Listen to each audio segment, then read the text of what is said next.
रामकृष्ण हरी मंडळी, वारकरी संप्रदायातील नामांकित कीर्तनकारांची कीर्तन ऐकण्यासाठी आत्ताच आपल्या संतश्रेष्ठ या युट्यूब चॅनलला सबस्क्राईब करा. देवाची द्वारी उभा क्षणभरी तिने विचारी साधेल्या, हरिमुखे म्हणा पुण्याची गणना कोण करे.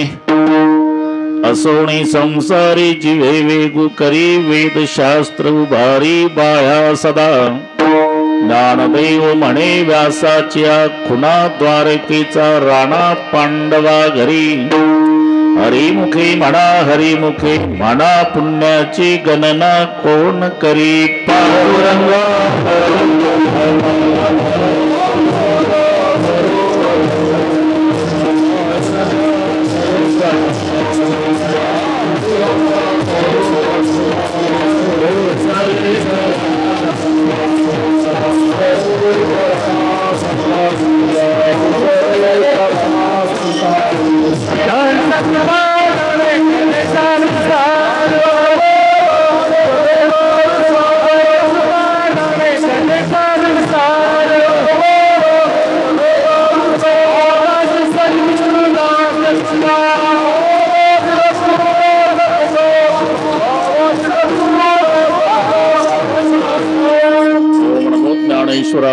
तरुणा तुमचा अनुग्रह लादलो, पावन झालो चराचरी मी कळा कुसरे. काहीच नेने बोलतो वचने अति भाविका,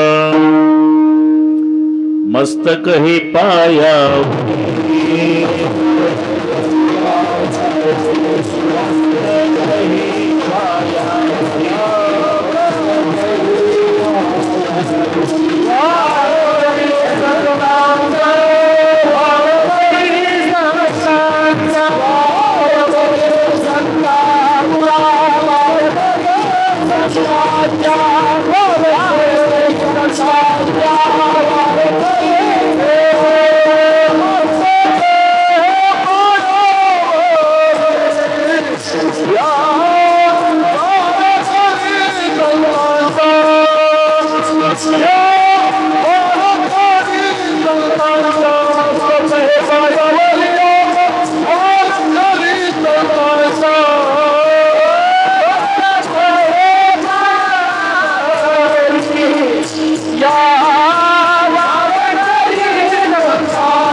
गणनाथा उमाशंकराच्या सुता चरणावरी ठेवणी माथा साष्टांग्याता दंडवत.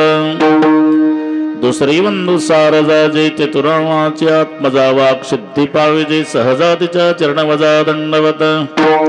आता वंदू देव ब्राह्मण ज्यांची निपुण्य पावन प्रसन्न होते, श्रोते जनतया माही दंडवत. आता वंदू साधू सज्जन नित्य हृदय हरीचे ध्यान, विठ्ठल नाम उच्चारत जनतया माही दंडवत. आता नमो रंग भूमिका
ऐसे नमन करुणी सकळ्या हरिकथा बोली बोबड्या बोला. अज्ञानी म्हणून आपुल्या बाळा चालवी सकळ्या नामा म्हणे. देवाचे द्वारी उभा क्षणभरी त्याने मुक्तिचारी साधेल्या हरिमुखे म्हणा पुण्याची गणना कोण करी. प्रस्तुत कीर्तन रूपी सेवेकरता घेतलेला अभंग. ज्ञानांचे राजे, योग्यांची माऊली, साधकांचे मायबाप, वैष्णवांचे शिरोमणी, भक्तांचे अग्रगणी इत्यादी अनेक विशेषणाने युक्त असणारे संत श्रेष्ठ ज्ञानोबाराय, त्यांचा सर्वांच्या परिचयाचा आणि हरिपाठ या ग्रंथातील प्रथम क्रमांकाचा अभंगावर बोलण्यापूर्वी थोडासा परिहार. सालावाद प्रमाणे याही वर्षी पण एक आगळे वेगळे निमित्त आहे. रौप्य महोत्सवी वर्ष सप्ताहाला प्रारंभ होऊन यावर्षी 25 वर्षे पूर्ण झाले आणि म्हणून रौप्य महोत्सवी वर्षानिमित्ताने हा लोहारेकराच्या ऐश्वर्याला शोभेल असा ऐश्वर्य संपन्न सोहळा.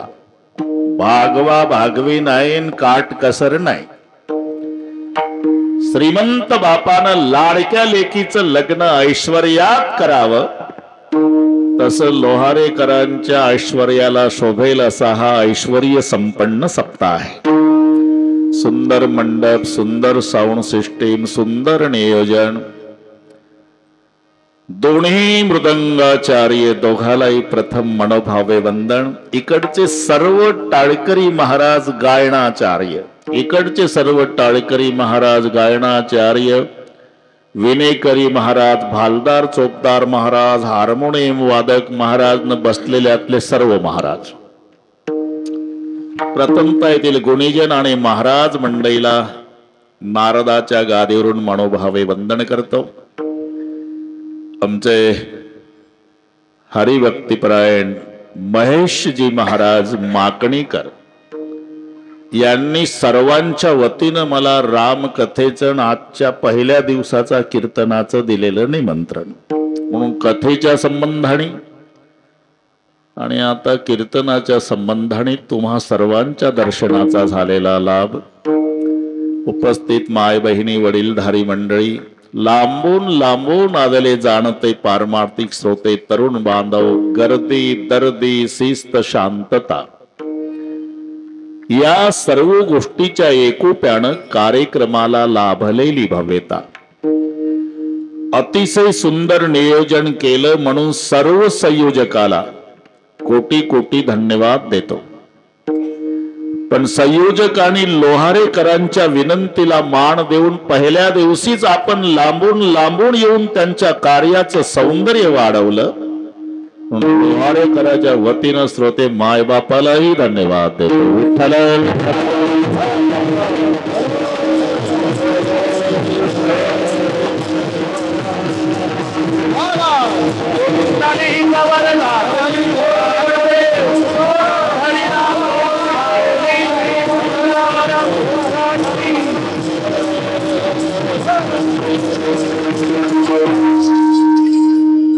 अभंग सर्वांच्या परिचयाचा आहे. माऊलीच्या हरिपाठ या शास्त्रातील प्रथम क्रमांकाचा आहे. हरिपाठ 27 अभंगाचं पुस्तक असलं तरी ते शास्त्राच्या व्याख्येत बसतंय. ग्रंथाचं महत्व त्याच्या किमतीवर अवलंबून नसते हे लक्षात ठेवा. अजूनही गोरखपूर प्रेस गीता किंमत 1 रुपया, माधवराव माणिकचंद गुटका 7.5 रुपये आणि गीता 1 रुपया. सकाळची किंमत 5 रुपये आहे आणि गीतेची किंमत अजूनही 1 रुपया आहे. असं डोकं चालवू नका की 1 रुपयाची गीता हलक्या दर्जाची, 5 रुपयाचा सकाळ भारी दर्जाचा. सकाळ 5 रुपयाचा असला तरी मर्यादित आहे. सकाळला मर्यादा आहे दुपारपर्यंतची, म्हणून त्याचं नाव सकाळ आहे. कितीही आवडीनं वाचणारा माणूस असला तरी सकाळला फक्त दुपारपर्यंत वाचतो. दुपार झाली की सकाळ फेकला कोपऱ्यात उलट दुसऱ्या दिवशीच्या सकाळपर्यंत आदल्या दिवशीचा सकाळ टिकला तर दुसऱ्या दिवशी सकाळी आदल्या दिवशीच्या सकाळवर सकाळचा कार्यक्रम होण्याची शक्यता. 5 रुपयाचा, पण 24 तासात दुर्दशा 1 रुपयाची गीता 5000 वर्षे झाले आम्ही डोक्यावर घेऊन नाचतो. हरी सम जगत कछु वस्तू नाही, नाही प्रेम सम पंथ, सद्गुरु सम सज्जन नाही, नाही गीता सम ग्रंथ. म्हणून 27 अभंगाचं पुस्तक सामान्य समजू नका. शास्त्राच्या व्याख्येत बसता येते. ज्याच्या प्रारंभाला अनुबंध चतुष्ट येत असतं त्याला शास्त्र म्हटलं जातं. अधिकारी, विषय, प्रयोजन आणि संबंध हे अनुबंध चतुष्टय आहे. आणि ते हरिपाठात पहिल्याच अभंगात आहे. अधिकारी कोण? देवाचे द्वारी उभा क्षणभरी. त्याचा विषय काय? हरिमुखे म्हणा, हरिमुखे म्हणा. त्याला प्रयोजन काय? तेने मुक्तीचारी साधेल्या. या तिन्हीचा संबंध अधिकारी, विषय, प्रयोजन आणि संबंध हे अनुबंध चतुष्टय सुरुवातीला ज्यात येतात ते 27 अभंगाचं पुस्तक नाही, शास्त्र आहे. विठ्ठल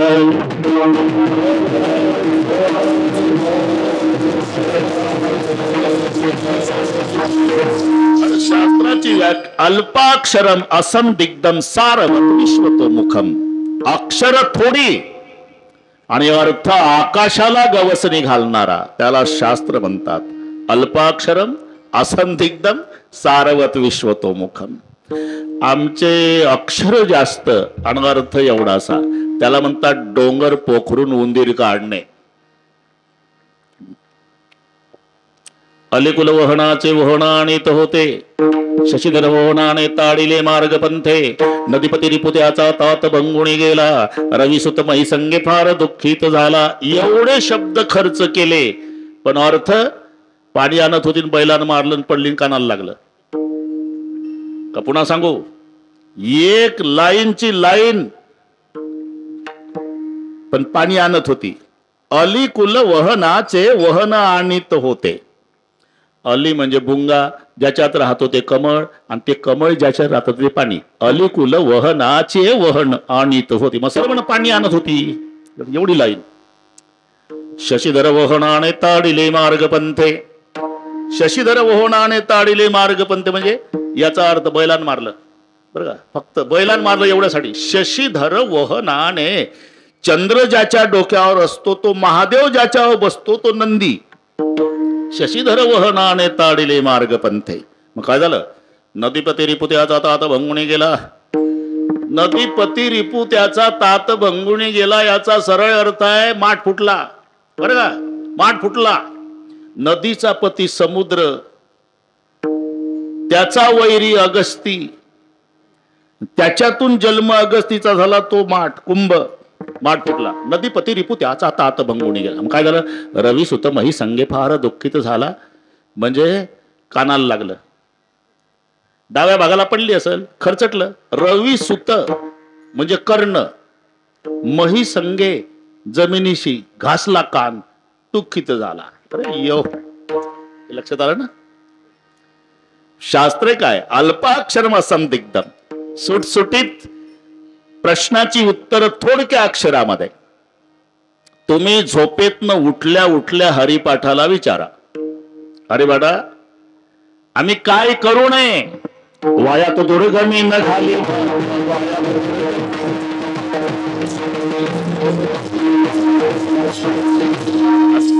याला हरिपाठ म्हणतात. जाऊ द्या, कळलं तुम्हाला? अरे एवढा सोपा नाही भाऊ. पुढचं घेतलं की मागचं येत नाही.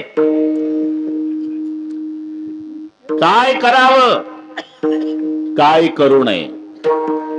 सुटसुटीत प्रश्नाची उत्तर. काय करू नये? वाया तू दुर्गमी न घाली म्हण. अरे बाडा बोला ना, आम्ही काय करावं? हरिमुखे म्हणा, हरिमुखे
काय करू नये वयात दुर्गतीनं खाली मन काय करावं हरिमुखे म्हणा हरिमुखे म्हणा म्हणून शास्त्र अल्पाक्षरम असंदिग्ध आता पहिल्यापासून निर्माण होतो.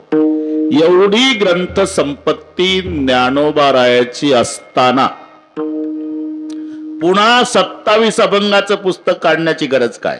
ज्ञानेश्वरी आहे, गाथा आहे, चांगदेव 65 आहे, अमृतानुभव आहे, एवढी विपुल ग्रंथ संपत्ती आहे. मग पुन्हा हे 27 अभंगाचं पुस्तक कशासाठी?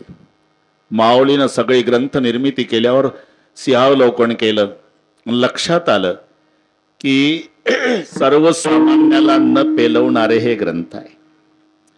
ज्ञानेश्वरीचा विचार करा, त्याच्यात इशारा दिला सुमनु आणि शुद्धमती अनिंदक अनन्यगती गौपे तया प्रती चावळी जे सुखे किंवा अहो अर्जुनाची पांती परिसणया योग्य होती तीही कृपा करुणी संती अवधान द्यावे. म्हणजे बाकीच्यानी उठून जावे. माऊलीची भाषा आहे, दुखवायचं नाही पण का मितुले आणि रसाय साच आणि मवाळ शब्द जैसे कल्लोळ अमृताचे म्हणून आदरार्थी बोलले. अहो अहो हे कशी भाषा आहे सांगू का? समजा लोहाऱ्यामध्ये लग्न आहे, मंगल कार्यालयात 500 पासेस दिल्या भोजनाच्या 500 आणि शेवटचं मंगलाष्टक झालं 1000च्या वर समाज मंगल कार्यालयात शेवटच्या मंगला आले लग्न गटी. आत्ता नवरीच्या बापाला प्रश्न पडतो 500च भोजन 5 दिल्या, स्वयंपाक 500चाच आहे ना, 1000 आले कुठून? बरं निघून जा म्हणावं कसं आहे का नाही? मग ती भाषा. मुलीचा बाप माईक जवळ येतो, पाहुणे मंडळीला धन्यवाद, आमच्या मुला मुलीला आशीर्वाद देण्याकरता अमोल वेळ खर्च करून तुम्ही इथपर्यंत आला, आम्ही दोघही व्याही तुमचे आभारी आहोत. लगेच जेवणाची तयारी आहे, ज्यांना ज्यांना भोजन 5 दिल्या त्या सर्वांनी थांबावं, म्हणजे बिना पासवाल्याने उठून जावं. मग ते माऊलीची भाषा. अहो अर्जुनाची पांती परिसमया योग्य होती तीही कृपा करुणी संती अवधान द्यावे. म्हणजे अर्जुनाच्या योग्यतेचे. आता अर्जुनाची योग्यता काय? आता त्या अर्जुनावर कीर्तन होईल. पहिली गोष्ट तो अर्जुन आहे. अर्जुन म्हणजे भीमाचा भाऊ एवढा नाही, त्याच्यात 3 पद आहे, एक अ आहे, एक रुजू आहे, एक न आहे आणि मग 3 मिळून संधी झाला अर्जुन. मध्ये रुजू आहे. रुजूचा अर्थ आहे सरळपणा, रुजूता. पण अरुजू म्हणजे वाकडेपणा. पण एक न शिल्लक आहे, 2 नकारचा 1 होकार. वाकडेपणा नाही, अरुजू न अत्यंत सरळपणा. म्हणून 4 शब्द अर्जुनाला लावले. सुमनु, शुद्धमती, अनिंदक, अनन्यगत. तो सुमनु आहे. सुमनचे बरेच अर्थ आहे. सुमनचा अर्थ तांदूळ होतो. ते मराठी आहे, इंग्रजीपेक्षा कठीण आहे बरं का. इंग्रजीचा एकच शब्द पाठ करायचा असतो, KING, किंग मीन्स राजा. कुठे जाऊ द्या तरी किंग मीन्स राजा. अरे तेवढं नाही भागत मराठीत. आता अभिजात दर्जा मिळाला मराठीला, तरी आम्हा मराठी माणसालाच मराठी येत नाही. अजूनही रेल्वे स्टेशनला काय म्हणतं माहित नाही. रेल्वे स्टेशन पण मराठीच. बरं माहिती नाही तेच बरं आहे, कारण ते फार मी शोधलं नाव पण बरंच लांब आहे. अग्निरथ निवास स्थान त्याचं रेल्वे स्टेशन. एवढं लांब लचक बांगलो त्यापेक्षा रेल्वे स्टेशन नाही तर स्टेशन. ही मजा पहा.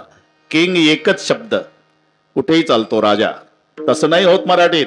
नृप म्हणजे राजा, नृपती म्हणजे राजा, भूप म्हणजे राजा, भूपती म्हणजे राजा, पार्थिव म्हणजे राजा, राजन म्हणजे राजा, भूभृत म्हणजे राजा, महिपती म्हणजे राजा, महिलपाल म्हणजे राजा. मग राजा पर्यायी कोणता येईल मराठीत? आमच्या राजाचं डोकं चालत नाही. आमचा राजा मराठीत नापास होतो, इंग्रजीत पास. किंग, फक्त किंग. म्हणून जगातली सर्वात श्रीमंत भाषा कोणती असा जर कोणी प्रश्न विचारला तर उत्तर आहे मराठी.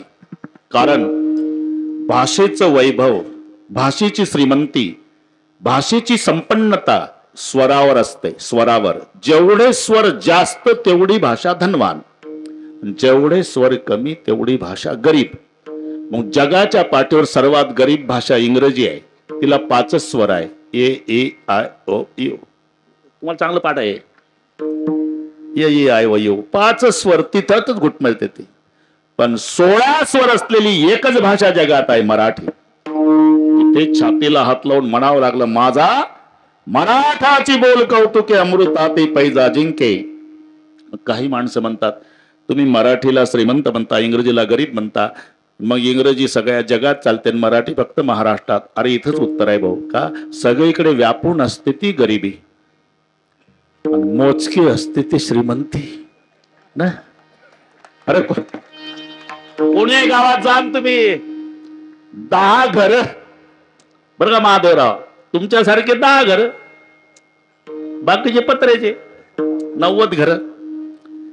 गरिबी व्यापून आहे. तसं गरिबीचं दर्शन कुठेही आहे. तुम्ही भारतभर फिरा, कोणत्याही विमानतळावर जगात जा, इंग्रजी हात जोडून स्वागताला उभे. पण मराठीचं दर्शन घ्यायला तुम्हाला मुंबईला उतरावं लागेल. मराठ बोल कौतुक आहे. इथे अरुजुन आपलं वाढलं. रुजुता. सुमनु, सुमन शब्दाचा अर्थ फुलं होतात. सुमन शब्दाचा अर्थ तांदूळ होते. सुमन शब्दाचा अर्थ एका मुलीचं नाव असते. इथे सुमन शब्दाचा अर्थ चांगलं मन घ्यायचं.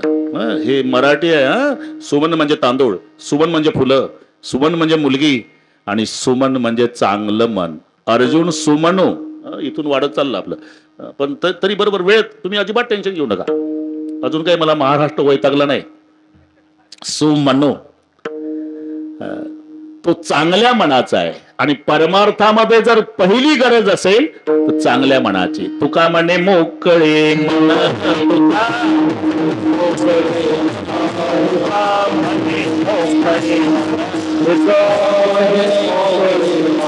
नारायण भोगासी, नारायण भोगासी, नारायण भोगासी, नारायण भोगासी, नारायण भोगासी, नारायण भोगासी, मोकळे मना, नारायण भोगासी,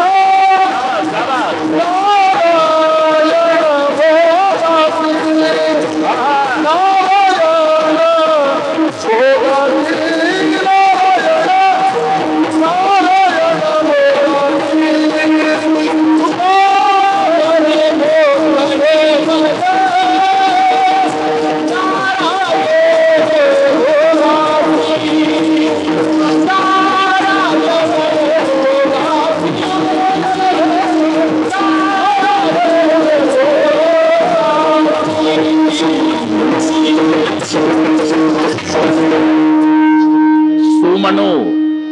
त्याच्या पुढे शब्द आहे शुद्धमती. शुद्धमती नाही तर बुद्धीचे प्रकार आहे.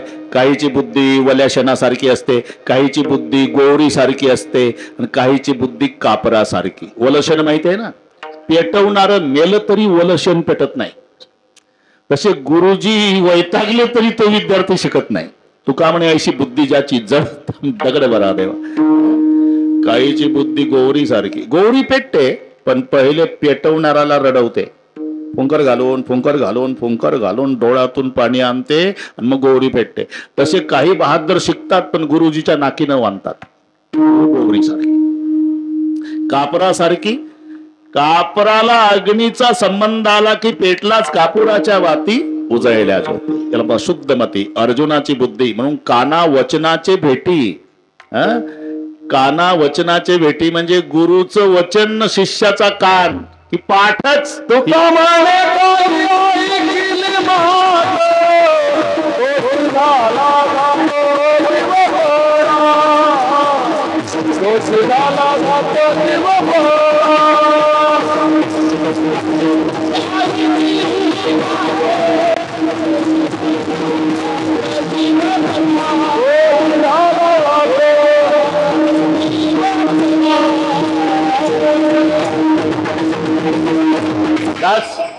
याला म्हणतात काना वचनाचे भेटी.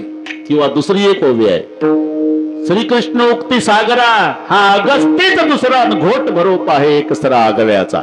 अर्जुनाचं ऐकणं म्हणजे अगस्ती सारखं, श्रीकृष्णाचं सांगणं समुद्रासारखं.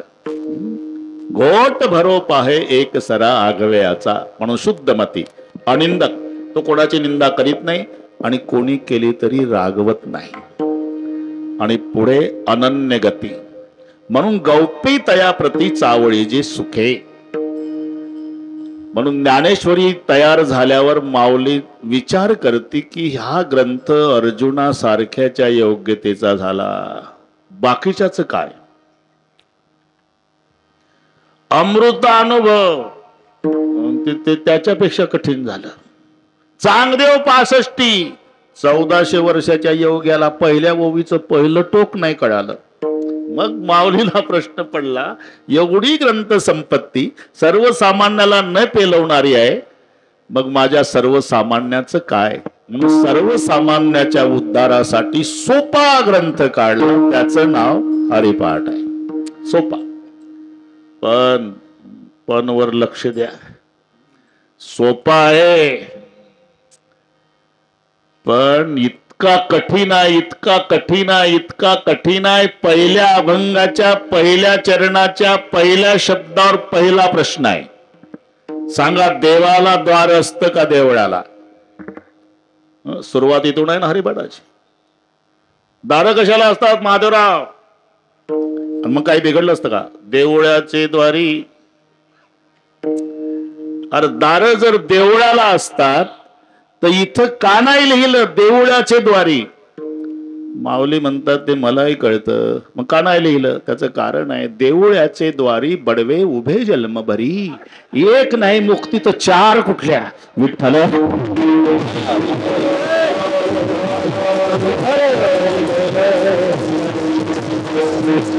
आपलं खेळ चाललं बरं का.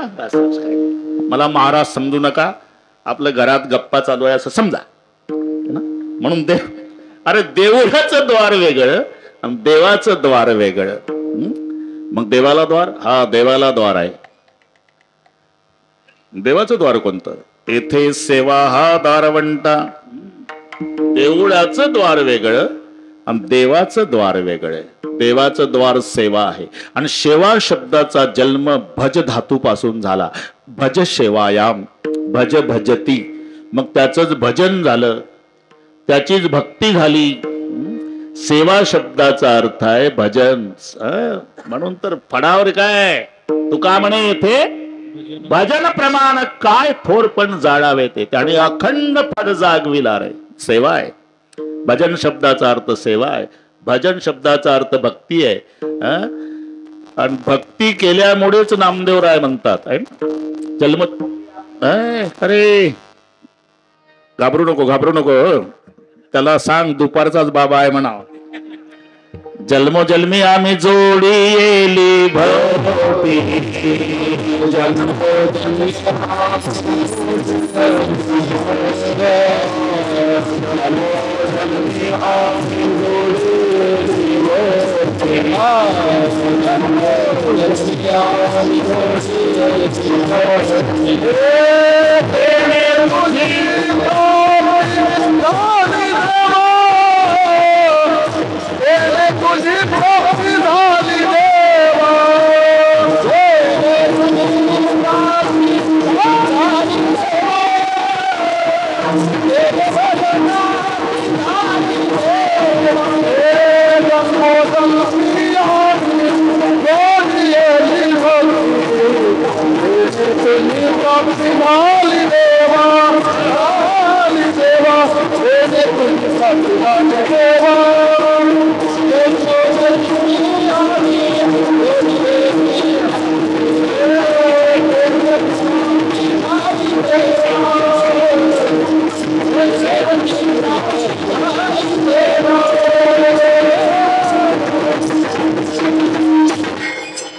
जन्मोजन्मी आम्ही जोडलेली भक्ती आणि तेरी तुझी प्राप्ती झाली देवा.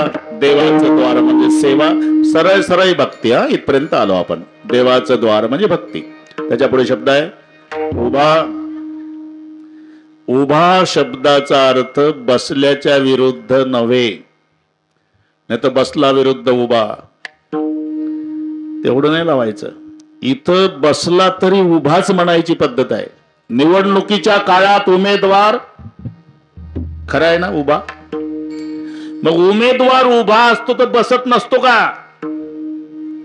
चहा पाणी घेतो, गाडीत बसतो, स्टेजवर उभा राहतो, पुन्हा बसतो. अरे कधी कधी खासदारकीची निवडणूक असली म्हणजे तर स्टेजच मोडायचा राहतो. काही गावातले 5-25 न त्यांच्या सोबतचे 5-50 बसतात ना. अशिक्षित माणसाला कळत नाही यातलं उभं कोण आहे. स्टेजवर बसला आणि उभा याच्यावर चाललं माझं. 50 बसले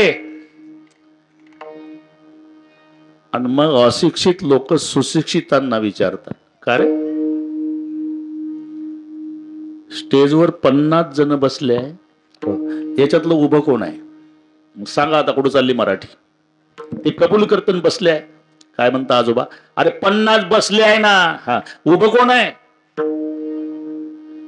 ते पांढऱ्या दाढीचं आहे का नाही, त्याच्या शेजारचं काळ्या दाढीचं, त्या शेजारचं कडक टोपीवालं, हा त्याच्या शेजारचं पटक्यावालं, त्याच्या शेजारचं काळ्या चष्म्यावालं, त्याच्या शेजारचं बिना दाढीचं बिना मिशीचं जे लोडाला टेकून बसलं, हा ते उभं. जे बसलं आहे ना, हा तेच उभा आहे. याचा अर्थ इथे बसल्याच्या विरुद्ध उभा घ्यायचा नाही. उभा शब्दाचा अर्थ घ्यायचा तत्पर. तत्पर कार्य तत्पर म्हणतात त्याला. उमेदवार उभा म्हणजे काय? तुमचं कार्य करण्यासाठी तत्पर आहे. तो उभा राहून सांगतो, मी तुमच्या कार्यासाठी तत्पर आहे. तुमचं अमोल मत देऊन तुमची सेवा करण्याची संधी मला द्या. मी तुमच्या कार्यासाठी तत्पर आहे म्हणजे उभा आहे. इथपर्यंत आलो. हरिपाठ सोपा नाही हा. देवाचे द्वारीन उभा इथपर्यंत आलो आपण. देवाचं द्वार म्हणजे भक्ती, उभा म्हणजे तत्पर. जमलं? त्याच्या पुढे शब्द आहे क्षणभरी. देवाचे द्वारी उभा क्षणभरी, हे अर्थ लक्षात घ्या. देवाचं द्वार भक्ती, उभा तत्पर, आणि क्षणभर म्हणजे क्षणभर म्हणजे क्षणभर नाही, जन्मभर घ्यायचं. क्षणभर शब्दाचा अर्थ जन्मभर आहे. जन्मभर हे फक्त मराठीच होते. तुमच्याच भाषेत पटवून देतो मी. खरं सांगा, ज्ञानोबा रायाला क्षणभरच म्हणायचं होतं तर शेवटी असं का लिहिलं? रिकामा अर्ध घडी राहू नको, रिकामा अर्ध घडी राहू नको, रिकामा अर्ध घडी राहू नको, रिकामा अर्ध घडी सर्व सुख देवी नाही जास्ते निवडले, सर्व सुख देवी नाही जास्ते निवडले.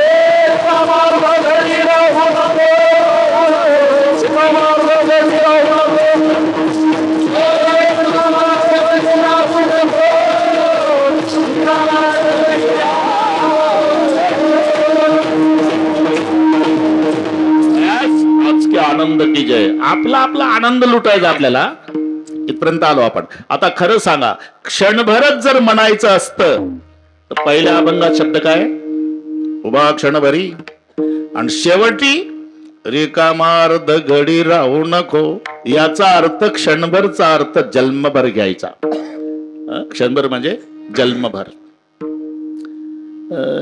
ते सोपं सांगावं लागलं. सुखा लागी करशी तळमळ, तरी तू पंढरीशी जाई एक वेळ.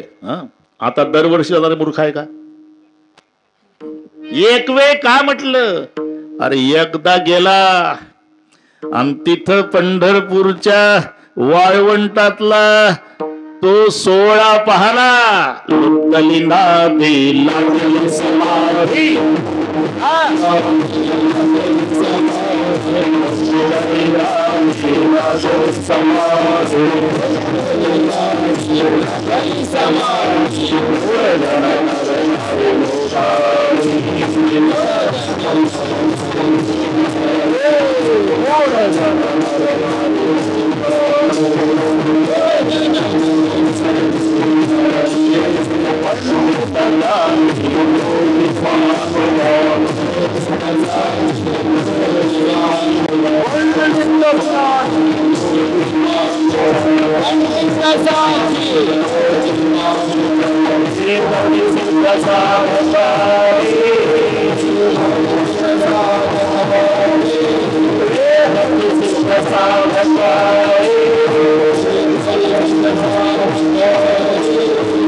एक वेळ पंढरीला जा आणि तिथं गेल्यावर हा सोहळा पाहला ना, मग पुढच्या वर्षीच्या आषाढीला नायलनच्या दोरीनं लोहाऱ्यात बांधून ठेवला तरी दोऱ्या तोडून गेल्याशिवाय.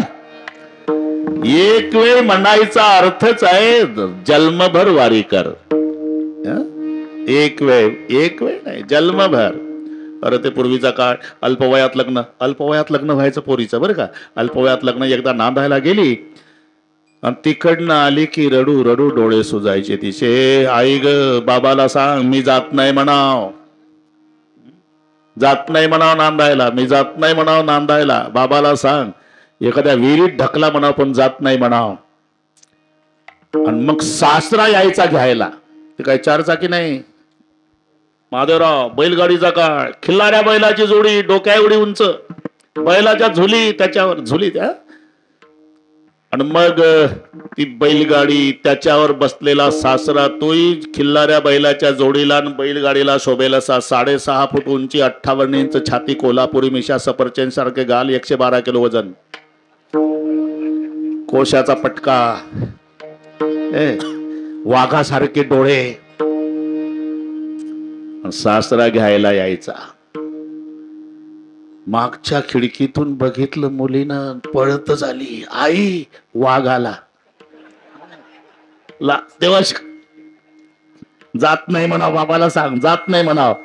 रडून रडून डोळे सुजायचे तिचे. आणि मग झालं सगळं सॉतकर, सगळं पुरणपोळीचा पाहुणचार झाला. पुरणपोळीचा पाहुणचार झाला म्हणजे महादेवराव समजायचं की गोपाल गाल्याचं कीर्तन आहे, निघावत. काय काय पुरणपोळीला जुमानत नाही, पुन्हा थांबतातच. अरे ती अकालपट्टी आहे. पुरणपोळीचा पाहुणचार झाला, सगळे झालं, बैलगाडी जुंपली. झालं का सुनबाईचं? सासरा म्हणतो जंगलाचा रस्ता आहे, सूर्य मावळाच्या आत गेलं पाहिजे म्हणा. मग बाप येतो घरात, पाटलीला म्हणतो झालं का पोरीचं? बैलगाडी जुंपली सासऱ्यानं, इकडे या. हा पोरी झालं का म्हणतोय, इकडे या म्हणते. तिथून बोलता पाटली, अरे मुलीचं, इकडे या म्हणते. काय? अहो ती जात नाही म्हणती. काय? नांदायला जात नाही म्हणती. नांदायला जात नाही म्हणती? कुठे ती करारी स्वभावाचा बाप? काय नाटक लावला पोरी? अरे सगळ्या तालुकाभर जय हरी पाटील, जय हरी पाटील, सगळ्या गावाच्या पंचायती मिटवतो. आणि लग्न झाल्यावर माझी पोरगी माझ्या घरात, काय तोंड दाखवू समाजाला? तिकडे मेली तरी चालेल, तुझ्या 10व्याला येईल, पण आता इथं नाही राहता येणार. बाप उचलायचा मुलीला, गाडीत टाकायचा, आक्रंद करून मुलगी रडायची, मग बापही रडायचा. शेवटी बाप आहे. आणि रडून म्हणायचा बेटा तुझ्या सासऱ्याचा अपमान होऊ नये आणि तुझ्या बापाची अब्रू राखण्यासाठी एवढ्या वेळेला जात आई, पुन्हा नाही गेली तर चालेल, एवढ्या वेळेला जा, एवढ्याच वेळेला जा, सासऱ्याचा अपमान करू, एवढ्या वेळेला जा. आणि गेली, वेळ कमी आहे ना, गेली. 10 वर्षाचा काळ गेला, तिला 2 लेकरं झाली, बापाला खाली टाकला मरायच्या वेळेस. बाप म्हणला एकच इच्छा आहे, कोणीतरी जा माझ्या ताईला म्हणाव जेवण तिथं करा ना, हात धुवायला. काय तेव्हा लँडलाईन नाही, हे नाही. मग गडी जायचा आहे ना, गडी जायचा. गडी गेला, अंगणात उभा राहिला आणि ती कमरेवर हात ठेवून उभी, ताई साहेब मी तुमच्या बापाचा गडी, जेवण इथं करा ना, हात धुवायला तिथं एवढ्या तातडीनं बोलवलं, खाली टाकलं, काल खाली टाकलं, तुमच्यात जीव गुंतला म्हणे. जास्तच आजारी आहे का रे? आता कमाल झाली भाऊ, खाली टाकलं म्हणतो तर. अरे तुला माहित नाही बाबा, 2 मुलं इंग्लिश स्कूलला त्यांचा डबा, हे ऑफिसला यांचा डबा, 2 जर्सी गाई व्याल्या, धार काढून दूध डेअरीवर मलाच न्यावं लागतं. एवढं दुसऱ्याच्या बळावर सोपून कसं जमतंय बाबा? बरं ते पिकलं पान आहे, गळून पडणार आहे, मी काय हिरवं करायची राहिली का रे? आता एकदा येऊन 10व्याला 2-2 हेलपाटे नाही जमत. जा माझ्या आईला म्हणा, ताई 10व्यालाच येणार आहे. कोणती ताई? एकदा जायला तयार नव्हती, आता बाप खाली टाकलं तरी यायला तयार नाही. बाप एवढंच म्हणलं होता ना, एकदा जा, एकदा जा. याचा अर्थ आहे जन्मभर सासरी राहा. तसं क्षणभर याचा अर्थ आहे जन्मभर. अरे मग काय बिघडलं काय?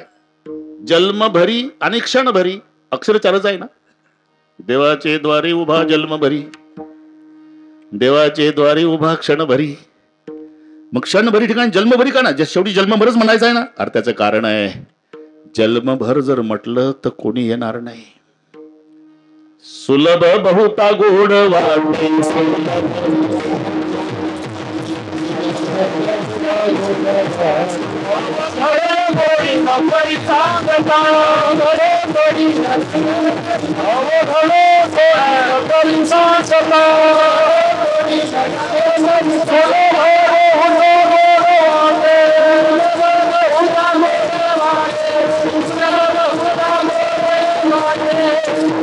सुलभ बहुता. सोपं सांगावं लागलं. बस काय 2 तास कीर्तन असते, 2 तास. रात्रभर म्हटल्यावर येईल का कोणी? 2 तास असते. सुलभ सोपं सांगावं लागतं. पूर्वीचा काळ, नातू जर आजारी पडला तर आजीचा बटवा. हे जुने सगळे नातू इथे, जुने नातू बसले का नाही, 65चे 60चे जुने नातूच आहे. आजीचा बटवा त्यांना माहित आहे. तेव्हा औषध नव्हतं.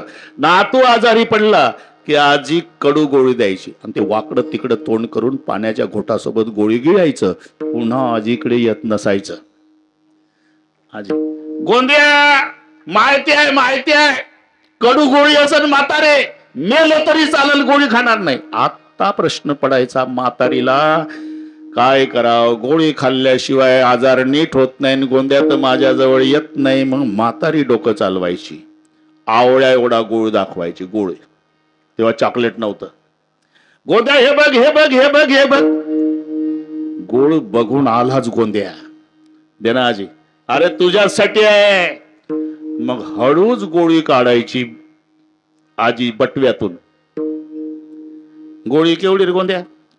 गोळी चिंचूक आहे एवढी आजी. आणि गोळ आवळ्या एवढा. मग तूच डोकं चालव. एवढी गोळी गिळली, अख्खा गोळ तुला. गोंद्या गोळ्याकडे पाहायचा आणि गोळी खायचा. माऊलीला तसंच करायचं आहे. क्षणभर म्हणायचं आहे आणि जन्मभर राबवायचं आहे. हे गोळ दाखवून गोळी घाला, लेकरू दुरुस्त झाला पाहिजे ना. दुसरं एक सांगतो. थोडं राहिला आता, काय 1 तास राहिला. अजून क्षणभरच चालू आहे आपलं.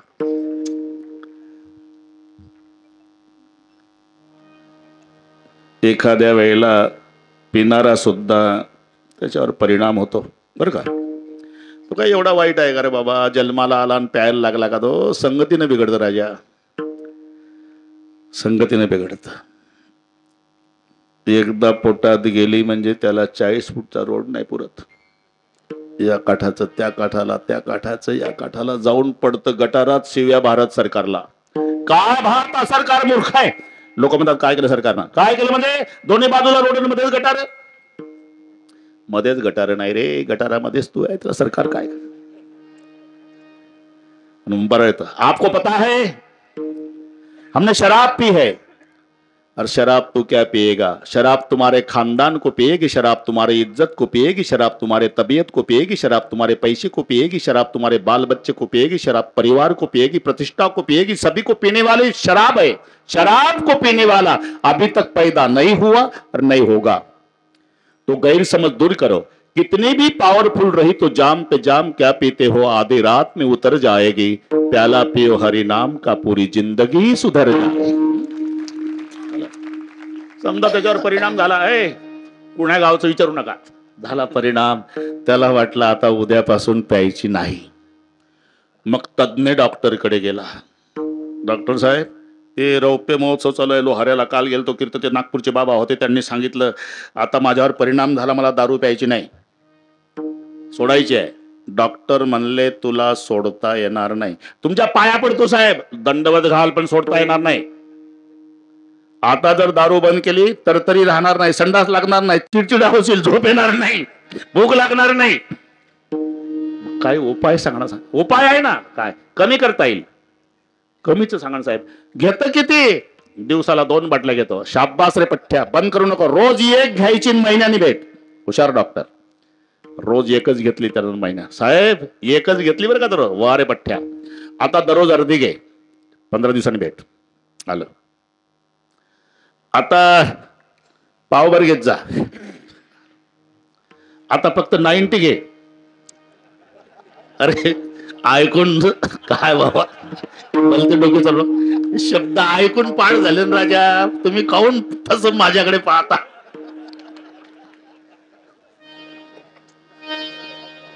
आता आठवड्याला घे. बरं महादेवराव, पुन्हा आलं. आता 15 दिवसांनी एकदा घे, पुन्हा आलं. आता दर महिन्याला घे, पुन्हा आलं. आता फक्त 6 महिन्यांनी घे, पुन्हा आलं. आता फक्त गटारी अमावस्येला घे, पुन्हा आलं. अजिबात घेऊ नको. लक्षात आलं ना? कमी कमी कमी कमी करता करता हुशार डॉक्टर म्हणतात आता अजिबात घेऊ नको. ही पद्धत माऊलीची आहे. क्षणभर करता करता करता करता हरिनामात रमला, मग शेवटी म्हणतात अर्ध घडी रिकामा राहू नको. रिकामा अर्ध घडी राहू.